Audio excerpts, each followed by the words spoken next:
So we had requested some things from the city of Pawtucket, audios, videos, and things like that. We were denied everything. And I had provided, quite a bit. And there's quite a bit that we kind of circumvented around where we were not going to give them everything that we have in our back pocket. And I'm glad that we did it the way that we did it. I have no regrets.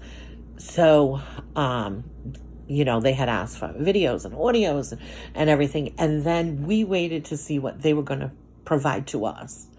And,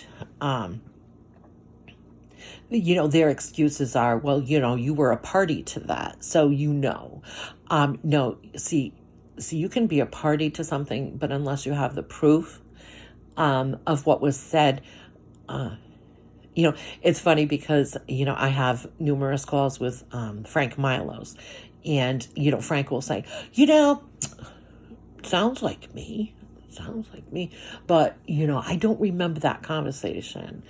So one of my conversations with Frank Milos that we have, I'm gonna tell you a few of them. So Frank Milos had requested from me a settlement agreement. And this is not the first time. This is the third time that Frank Milos has asked for a settlement agreement. The last time was actually where he says settlement agreement. And before that, he was like, we can work something out. What is it that we can do? And all that. And he's well aware. He's very well aware that I tape all my calls. And I have my conversation that I had with Frank. And we listed, so we're talking, and we were listing off, the retaliation, the bullying, the Turtle Boy Sports, the Kate Peter, everything that I can prove, right?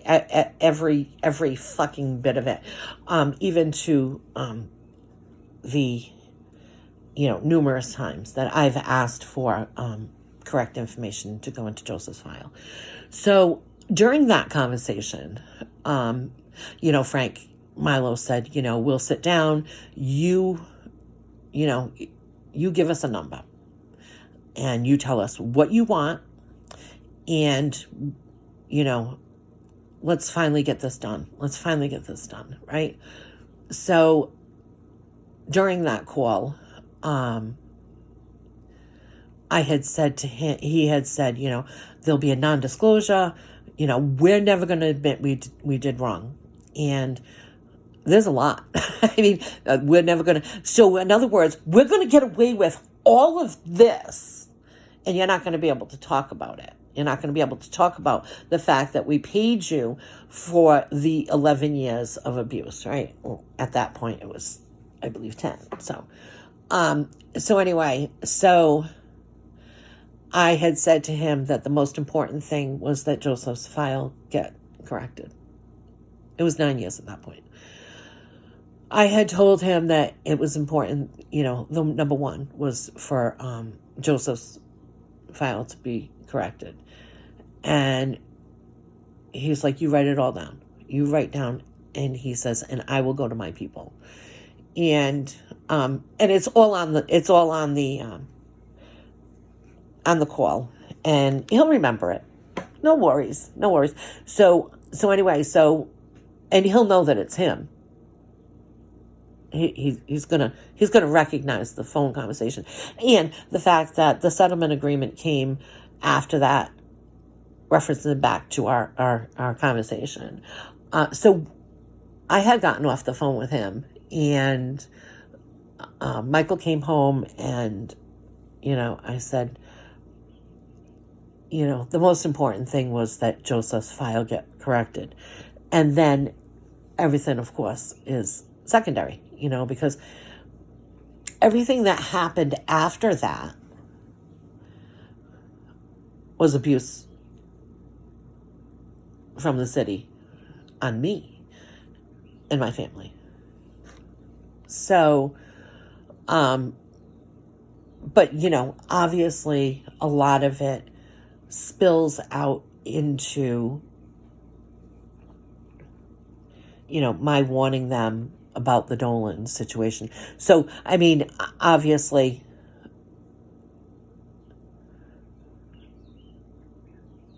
my not having any services, or, them just wasting my time with me going to the council, with me going everywhere. Nobody paid any attention, and then that kid got shot. And I say that kid, Dominic Vincent. So anyway, so that night, Michael had come home, and he said, reach out to, and Frank Milos knows who I reached out to. So I spoke with an attorney that night, and I said, listen, I will come up with some kind of something. But my biggest concern was that I wanted someone to review before I signed on anything. And the most important thing, of course, the most important thing for all this time is Joseph's file being corrected. So anyway, so I did reach out that night I'm not even going to say. Anyway, and I had a conversation with the attorney. And the attorney had said, listen, let me just check with my partners and make sure that, they're okay with this. That I have no problem doing this. I have no problem, overseeing it. But I would really, just make sure that my partners know that I'm getting involved in this.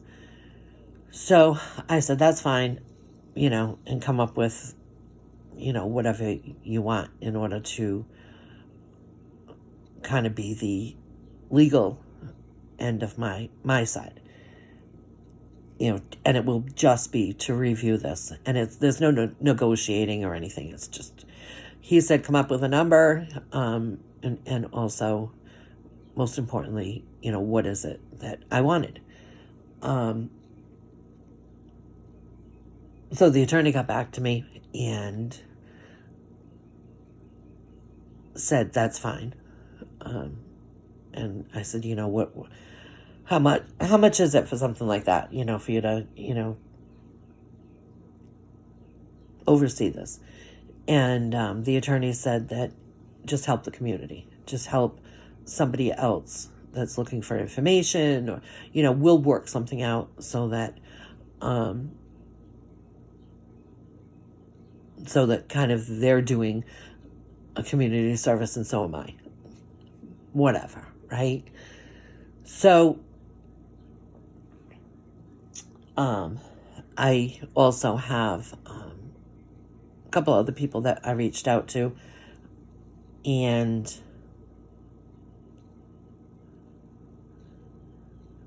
it's all documented. I mean, it's all documented.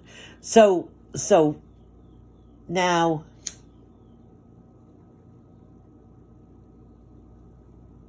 I'm trying to think of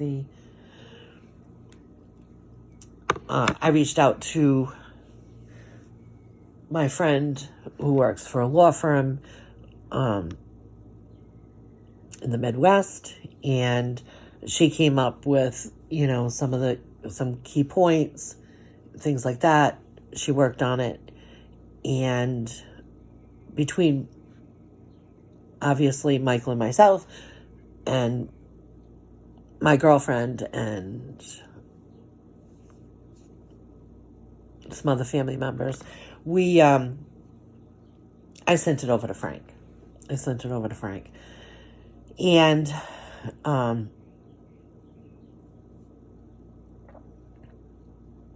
went from Frank into a folder at the Rhode Island Interlocal Trust, into a folder that had nothing to do with a settlement agreement.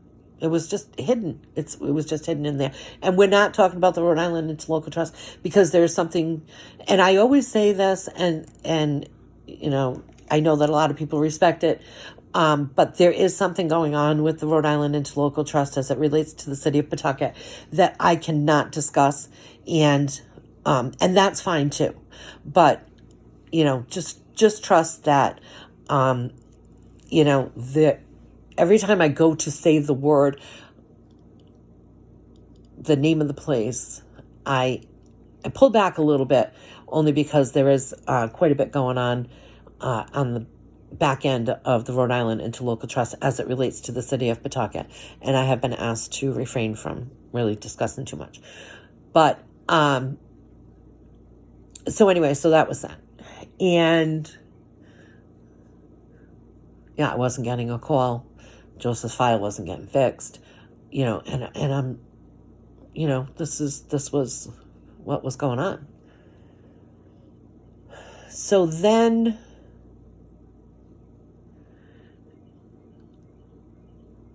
as nothing was going on, we actually had the Rhode Island State Medical Examiner's Office reopen Joseph's case. And it wasn't really like reopening it. It was taking it and reviewing it to make sure that what we were saying, what they had written down and what Pawtucket had written down were nothing was correct here. So we showed up at his office, and again, a video that we have not provided to the city. And it's a video of us in Frank Milos' office. In fact, I was in my wheelchair, and Michael rolled me into the waiting area, and Frank Milos went and opened his door, and it's all on video. And I had the 2 letters from the State Medical Examiner's Office in my hand. And I said, Frank, right here, these letters prove exactly what I've been saying for all these years. All this abuse, all this, no, we're not going to do it. We're, you know, all this. There's proof right here now, Frank. We need to get it done, right? And I think that it was, you know, Frank kept looking at my hands, and you can see it in the video, and it will be published. He's looking at my hands, and he's like, you're not going to show those to me. And I said, no, these are going to go to the person that's going to be able to change the file, because it's not about Frank Milos. It's not about him. So, I said, I just, you know, want to let you know, we now have the proof from the State Medical Examiner's Office, that Rafael Perez lied to them.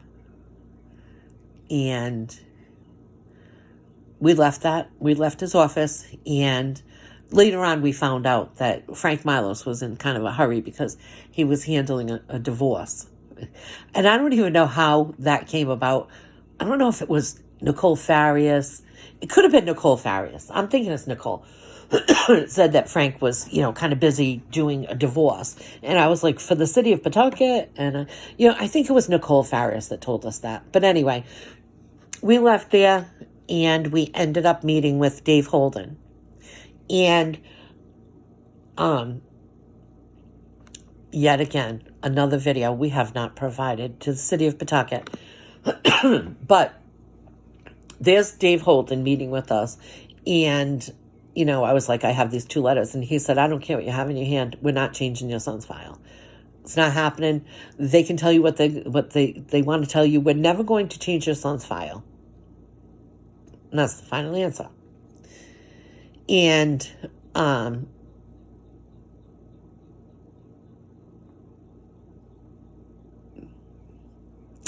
I knew at that point I was being played. And then I figured, well, here's the prime opportunity to mention Turtle Boy Sports. And Dave Holden, high-ranking officer, is like, there's many in the department that felt that, Jimmy Bano went too far by sending people to your house. And, a lot of them were kind of disgusted with him, with that, and blah, blah, blah, blah, blah. It's all on video. So this high-ranking officer that knows that a fucking police officer under him sent people to my home knows that that officer went on to East Providence. And if you don't think that that isn't pretty telling of the cover-ups in the city of fucking Pawtucket, a lot has happened since then. Obviously, a lot has happened. And, and I'm still on the thought process of, okay, but we're going to, he must not know that there's an agreement that I have made with Frank Milos, because it's an audio, it's a video, and now I'm meeting with this guy. And it just shows the whole fucking abuse, right? So Frank Milos is on the phone. Tell me what you want. Well, the first thing that, needs to get done is Joseph's file. Write it down. There will be a non-disclosure. We're not going to admit we ever did anything wrong. Put a number down. And I even say to Frank, what number are you thinking of? And he says, I'm not going to negotiate with myself. So you might remember that conversation, Frank. And if you don't, you're going to hear it again. You're going to hear it again when we get to fucking court. You're going to hear it again. So anyway, so here's this high-ranking officer. And, I tell him, that I dealt with, and I say to him, I'm not sure if it's your dad. It's his dad. Over at Rhode Island, the Rhode Island SPCA, and I'm trying to be kind and courteous, and I didn't flip the fuck out that day. But at one point, I had said to him, about the times, and I taught him how to swipe on his phone to see what time a text message came in. And he'll remember this, because I went to show him on my phone, and then I was like, there's no way I'm going to be able to hide the fact that I'm recording him and show him this at the same time. So he was fiddle fucking around with his phone, and he was like, you're right. I'm like, you think I fucking made that up? You want to know when someone texted you, go to the message and just swipe it, swipe to the left. It will tell you on the right what time that text message came in. He's like, you're right. So anyway, I know I've kind of put a lot out here, but, just so DeSisto's office knows, you played it right. Because you told me that you weren't going to provide me with certain things because I was a party to it. And that's why you don't have these. Because these are my slam dunk. Anyway, have the day you deserve.